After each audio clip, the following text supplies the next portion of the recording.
Papa latino-americano, primeira viagem internacional oficial de Francisco, destino Brasil. O momento é de manifestações dos jovens por todo o país. Os protestos ocupam os meios de comunicação aqui e no exterior. A visita papal aos poucos também ganha espaço na mídia e na vida das pessoas. Uma semana em que o país e o mundo, católico ou não, se envolvem com palavras de fé, amor, doação e esperança. O Papa Francisco fala com diversos públicos, está presente em diferentes lugares: Santuário de Aparecida, Jornada Mundial da Juventude, na favela, Centro de Tratamento de Dependentes Químicos, políticos e fiéis. A simplicidade de Francisco, humildade, carinho e principalmente humanidade deixaram rastros de alegria e esperança a todos, mas em especial aos brasileiros de todos os cantos desse país. O programa Ponto de Encontro de hoje tem a difícil tarefa de analisar a passagem do Papa Francisco pelo Brasil e seu legado para o povo brasileiro. Nossos convidados para o tema estão aqui no estúdio. Vou apresentá-los. Padre João Batista Cesário, coordenador da Pastoral Universitária da PUC Campinas, e Breno Martins Campos, professor da Faculdade de Ciências Sociais da PUC Campinas. Eu gostaria de agradecer a presença, a participação de vocês aqui para a discussão desse tema. E a minha primeira pergunta: qual o maior legado que o Papa Francisco deixou durante a visita ao Brasil? Eu penso sobretudo na juventude, razão da visita dele ao nosso país. Penso que o grande legado foi ter ele conseguido reacender no coração da juventude a esperança, o desejo de se aglutinar para transformar, para mudar alguma coisa no mundo. Tá. Professor Breno, o maior legado e que outros legados Papa Francisco nos deixou? Então, além do que o texto da abertura do programa já apresentou, eu penso que o Papa Francisco conseguiu demonstrar uma conjunção entre o discurso e o comportamento. E faz bastante tempo em que nós, na sociedade em geral, não encontramos um líder que, com o comportamento, confirme tanto o discurso, as palavras. Então, quando ele diz humildade, ele vive a humildade. Quando ele diz proximidade com o povo, ele está com o povo. Eu vejo este legado como um dos fundamentais também, dentre outros, que o Papa Francisco começa a transmitir pelo seu discurso e pelo seu comportamento. Na verdade, ele personificou, né? A humildade, a própria idade. Exato. Penso até que uma palavra religiosa, teológica, seja a encarnação. O Papa Francisco encarna pelo comportamento, pela vida, aquilo que as palavras estão convocando a juventude e demais pessoas a executarem, né? Certo. Eu penso que a juventude tem uma, digamos assim, uma sede de coerência. A juventude identifica com muita facilidade a coerência nos discursos, nas posturas. E o Papa Francisco, pelo quanto conhecemos dele nesses meses do seu pontificado, ele não é alguém que está ocupando um papel, desempenhando uma função. É alguém que tem uma história, uma trajetória. O que ele faz agora como Papa Francisco, seja no Vaticano, como fez aqui na visita ao Brasil, vimos, é o que ele já fazia quando arcebispo cardeal em Buenos Aires, quando padre jesuíta na Argentina. Um tipo de prática pastoral, como diz muito bem o professor Breno, que encarna os valores que ele prega, que ele acredita. Tá certo. E o que muda na relação entre a Igreja Católica e os jovens depois dessa visita, dessa Jornada Mundial da Juventude? O que vocês podem me falar? Eu penso que um desafio que a Igreja Católica no Brasil enfrenta hoje, e a própria visita do Papa, a própria convocação para a Jornada da Juventude, são respostas a esse desafio, diz respeito àquela perda de fiéis. Do ponto de vista de uma análise sociológica ou estatística, parece espontâneo ou natural que um país que outrora tinha 100% de católicos experimente esse decréscimo no número de fiéis. Mas a visita do Papa, a convocação à juventude para a participação nesse processo, eu tenho a impressão, tudo isso virá como uma resposta no sentido de nova energia, nova força para que a Igreja Católica comece a pensar na manutenção dos seus fiéis e na recuperação de alguns que já foram fiéis da Igreja e na evangelização de outros que, por uma razão ou por outra razão, estão distantes das comunidades ou da comunidade católica no país, né? Padre João Batista, qual é a sua opinião? De fato, é um desafio esse da evasão dos cristãos católicos das nossas comunidades. E a presença do Papa foi um grande incentivo, um grande estímulo para um reavivamento da fé, da presença, do sentimento de pertença à Igreja, à comunidade de fé. Dias antes de vir ao Brasil, o Papa publicou a sua primeira encíclica. Uma encíclica é um documento do Papa que tem parte do seu pensamento, do seu ensinamento para a comunidade dos fiéis. E esta encíclica, a primeira do Papa Francisco, se chama Lumen Fidei, a luz da fé, em que ele repropõe a necessidade de os cristãos abraçarem a sua fé e a viverem no mundo. E nós pudemos ouvir durante várias vezes nos seus pronunciamentos aqui no Brasil, ele convidando a juventude para sair às ruas, mas sair às ruas como jovens de fé, como jovens crentes, e crentes em valores que são transcendentes e que são valores permanentes, a solidariedade, a esperança, o valor da vida. E esse apelo do Papa, eu penso, tocou muito fundo o coração da juventude. Pelo menos eu encontrei muitos jovens que foram à jornada e voltaram assim todos muito felizes, muito contentes, muito dispostos a abraçar esta causa de viver a fé na vida, viver a vida com fé, ou ser um cristão mais autêntico, né? em cuja vida não haja uma distância entre aquilo que se crê e aquilo que se pratica, né? A evasão, penso, tem um pouco a ver com isso.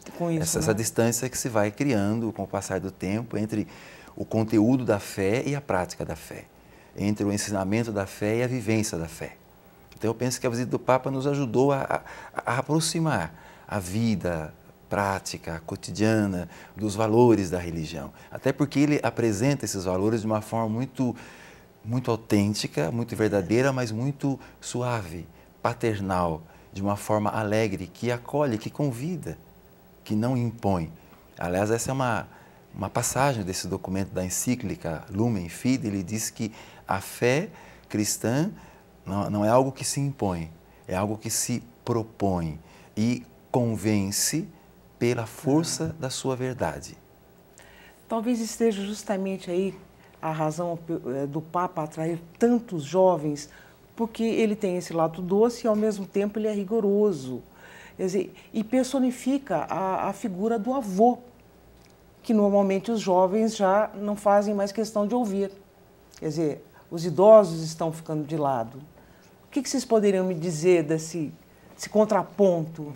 Que o Papa fez um convite e a juventude parece ter entendido muito bem, e a aceitação desse convite vai despertar uma nova movimentação na Igreja, conforme você nos perguntava na questão anterior.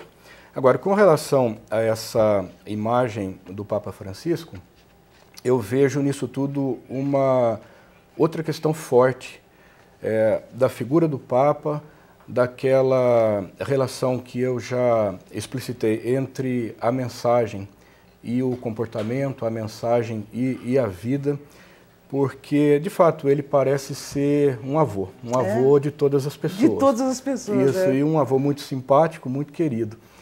E, ao mesmo tempo, ele, de novo, encarna o discurso que ele propõe, porque ele tem falado, não só aos jovens, mas ele tem falado em geral a respeito do valor dos idosos.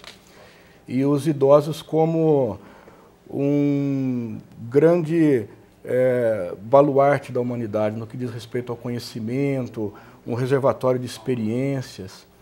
E a juventude brasileira, talvez a juventude mundial, em todo caso, precisa desse reservatório de saberes, de experiências, de um comportamento que tem o que dizer, de uma vida que tem o que expressar.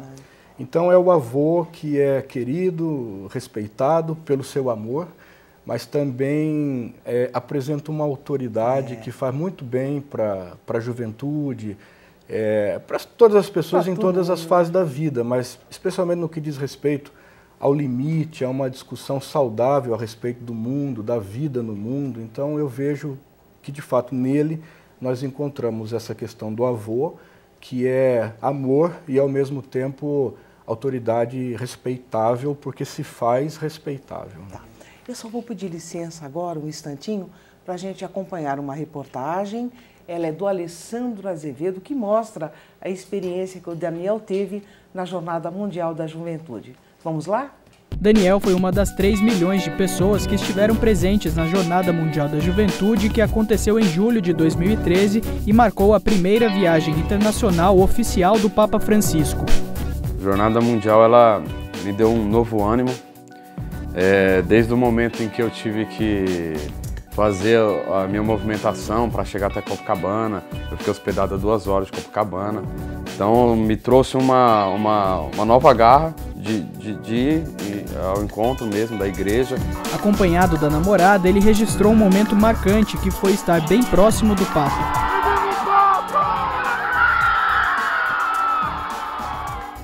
Mas assim, eu estar perto do Papa, o Papa passar próximo de mim, participar do momento da Santa Missa, foi um momento de renovar minha fé, foi um momento de renovar aquilo que eu já tinha como querer servir, querer evangelizar. Daniel lembra que tão importante quanto acompanhar os peregrinos durante a jornada foi ouvir a mensagem que o Papa Francisco trouxe, especialmente para os jovens. Muito me tocou que o Papa falou o seguinte, falou: o que vocês estão vivendo aqui, tudo que vocês passaram, não pode ficar trancafiado com vocês aqui, ou até mesmo na paróquia de vocês, ou até mesmo no movimento em que vocês participam. Isso tem que ser levado para outros lugares, qualquer periferia, para qualquer povo da região onde vocês moram. Enquanto fomos jovens, temos que participar desses eventos mesmo, temos que estar junto da igreja, estar junto do Papa, não só na paróquia, mas de forma geral. Viver o amor, a caridade, ajudar as pessoas, ser boas pessoas também, né?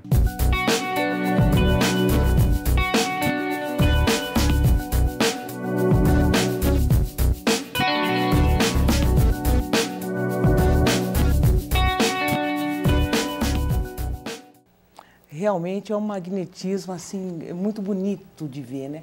Só que o Papa, nessa reportagem, a gente vê que ele quer que a palavra, né, que os ensinamentos dele sejam propagados. Qual que é a avaliação de vocês disso? Ele não quer que fique ali dentro só da sua igreja ou da sua comunidade, ele quer que isso vá muito além. Não é nem, eu diria, o ensinamento dele, é um ensinamento do Evangelho, de Jesus Cristo. Aliás, impressionou muito o primeiro discurso do Papa no Brasil, quando ele disse: ouro e prata eu não tenho, não trago, eu trago o que de mais precioso eu recebi, Jesus Cristo. E é isso que eu quero comunicar. Então eu penso que ele insiste com a juventude, porque a juventude vá às ruas, sai às ruas.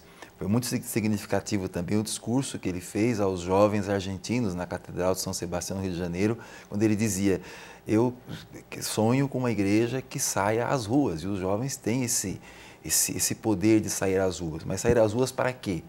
Para propor e viver e testemunhar aqueles valores que são evangélicos e que são perenes e que servem de referência permanente para a nossa vida na Terra.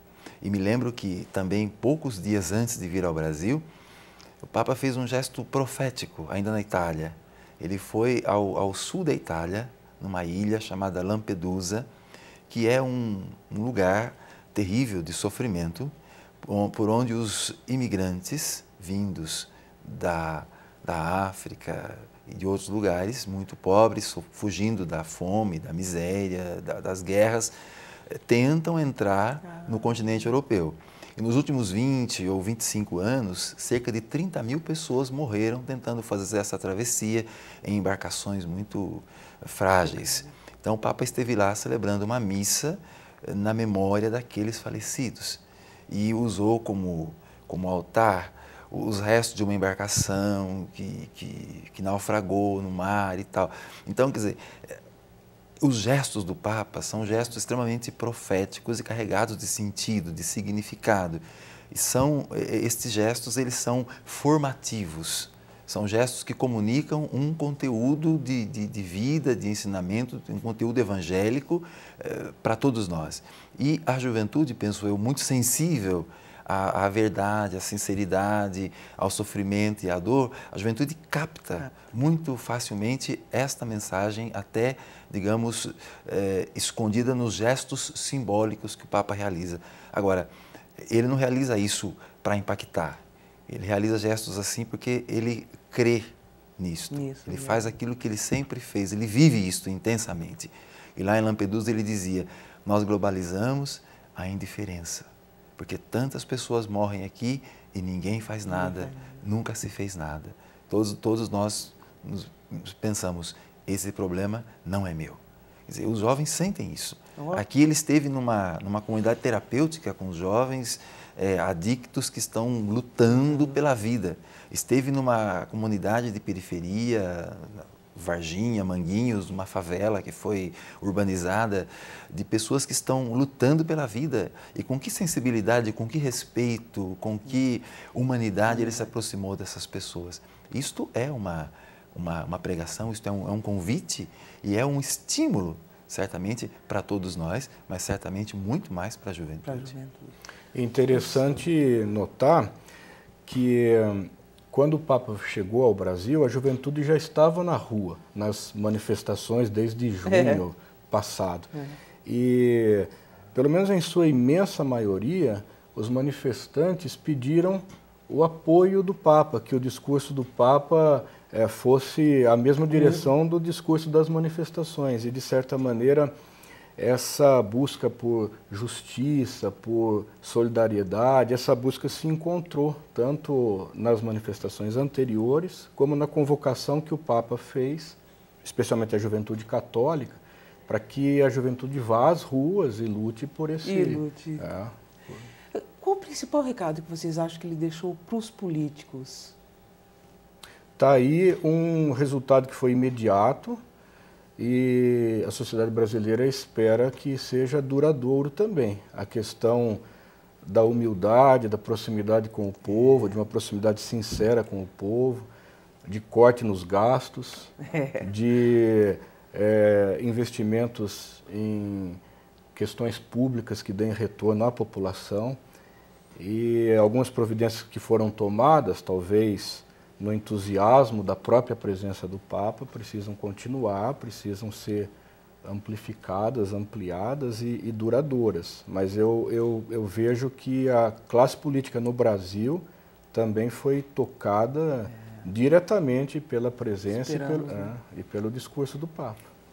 Eu penso que talvez a grande mensagem que ele deixou para a classe política foi a da coerência. Quer dizer, nós não temos hoje no Brasil um líder político, seja ele de qualquer nível, que possa se lançar no meio da população com a tranquilidade, com a serenidade, com a liberdade com que o Papa Francisco fez, se deslocando com um carro aberto e descendo do carro no meio do caminho para saudar as pessoas e sendo acolhido.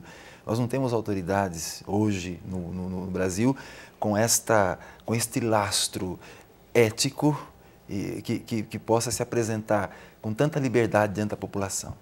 Políticos que foram eleitos, escolhidos pela população. O Papa não foi eleito, não foi escolhido por nós. Mas ele representa um patrimônio ético que impõe respeito por si só. Então eu penso que a sua presença com toda a importância do seu papel, do seu lugar, do seu ministério, e ele todo humilde, dizendo naquele discurso inicial também, eu peço licença para bater suavemente no portal do coração de vocês, porque eu sei que para acessar a vida do povo brasileiro é preciso passar pelo coração. Então, se ele, com toda a sua autoridade, se coloca tão humilde, tão próximo da realidade da população brasileira, eu acho que esse é um grande ensinamento para aqueles políticos que souberem fazer a leitura, então, dos seus discursos e, sobretudo, do seu grande testemunho naqueles dias da visita aqui no Brasil.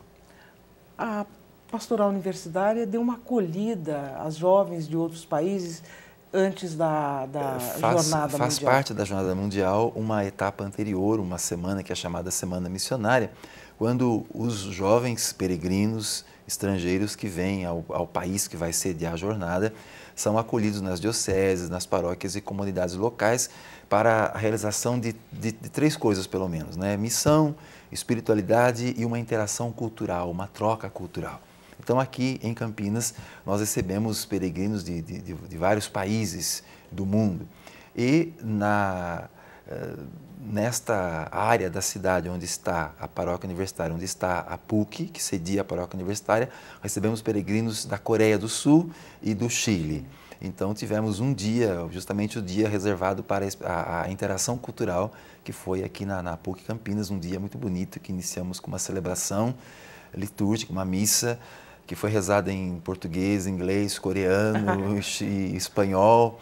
E depois tivemos atividades esportivas, culturais o dia todo aqui no campus. Uma experiência realmente muito gostosa, muito bonita, muito fraterna, porque apesar da dificuldade da língua e da comunicação, nos sentimos extremamente próximos, unidos, ligados por alguma coisa muito mais profunda do que as nossas diferenças culturais e geográficas, a própria fé.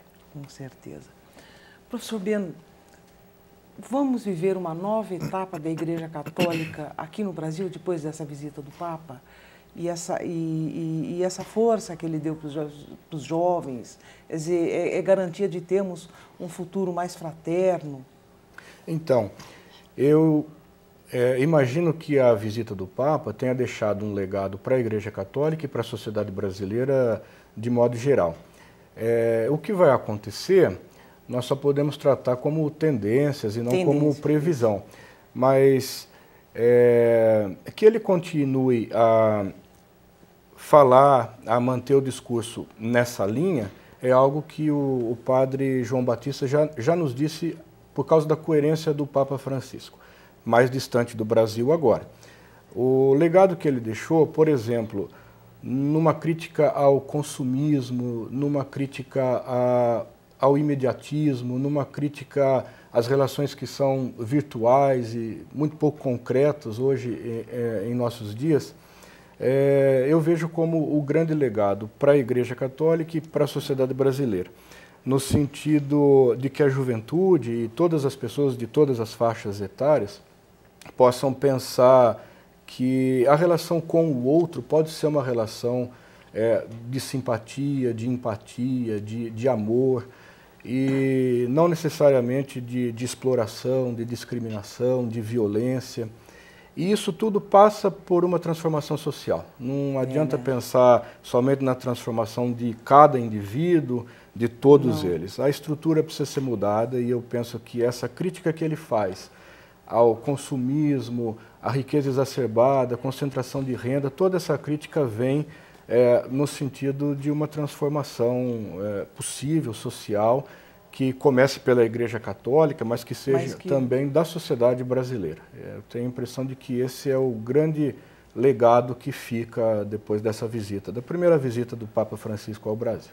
Você concorda, padre? Ainda como legado para a Igreja, eu diria, reforçando inclusive esse aspecto da coerência, eu diria assim, foi muito bom nós temos ouvido, e aí eu falo como membro da Igreja, ministro ordenado da Igreja, nós ouvimos o Papa dizendo coisas tão simples e tão exigentes, que toca inclusive a nossa própria organização interna, a nossa própria vida, dizendo da necessidade de um testemunho da igreja, um testemunho de pobreza, um testemunho de despojamento, e ele faz isso com muita liberdade porque ele vive esse despojamento, essa pobreza. Um homem que lá em Buenos Aires, na Argentina, se deslocava de ônibus, de metrô para trabalhar, então ele chega a tocar nessas questões, assim, aparentemente simples da vida interna da igreja, mas que na prática tem uma grande repercussão e uma grande incidência no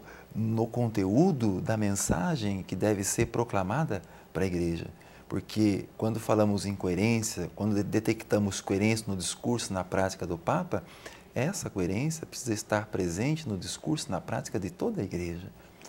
Então, eu penso que um dos possíveis legados para a Igreja do Brasil é realmente nós podermos aprofundar agora, depois da sua visita, o conteúdo dos seus discursos, do seu ensinamento. E eu quero lembrar que, antes de ser Papa, o cardeal Jorge Mário Bergoglio já esteve no Brasil, justamente em 2007, quando também visitou o Brasil o Papa Bento XVI. E naquele momento aconteceu em Aparecida uma conferência que reuniu todo o episcopado da América Latina e do Caribe, numa grande reunião, uma grande conferência que, digamos assim, deu um passo numa tradição já antiga aqui da igreja do nosso continente, de tentar traduzir sempre as exigências do Evangelho para a nossa realidade contemporânea. Sim. Então, ao final de cada conferência se publica um documento, e esse documento é chamado de Documento de Aparecida, de 2007. Um documento muito rico, que pede à nossa igreja, nesse continente latino-americano e caribenho, um empenho pela vida, um comprometimento maior com a sua própria missão. Então, eu penso que um dos legados da visita do Papa para a igreja, pensando no âmbito interno da igreja, é um aprofundamento da sua missão, um aprofundamento dos seus compromissos a partir do Evangelho. A igreja existe para evangelizar. Professor Beno, Padre João Batista, eu agradeço a participação de vocês e a contribuição para esse nosso tema. Tá? Muito obrigada. Muito obrigado. Eu que agradeço. Muito obrigado pela oportunidade. Obrigada mesmo. E a gente fica por aqui. Até o nosso próximo encontro. Até lá.